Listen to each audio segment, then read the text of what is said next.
तो देखिए स्टूडेंट्स, हमारे सामने एक क्वेश्चन लिखा हुआ है 40% of Ram's income is ₹1200, then find the value of 75% of Ram's income. यानी कि अगर मुझे 40% दिया है राम की इनकम का, तो 75% कितना होगा। तो उस चीज़ को हमें सिंप्लीफाई करने के लिए थोड़ा सा long method and then short method हम देखते हैं। तो सबसे पहले तो मैं इस चीज़ को हमारी इक्वेशन के तौर पर लिखूंगा। 40% of let the income be X, तो हमने माना एक्स जो है कितना, 1200 रुपये।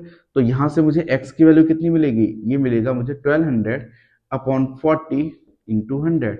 तो इस तरीके से मैं सिंप्लीफाई करूंगा और मेरा आंसर आएगा 3000 रुपीज। तो मेरी जो इनकम हो जाएगी, यानी कि जो राम की इनकम होगी, वो होगी ₹3000।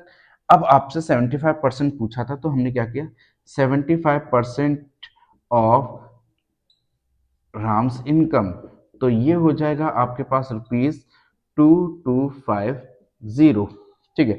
अब इसी चीज को मैं थोड़ा सा और सिंप्लीफाई कर देता हूं।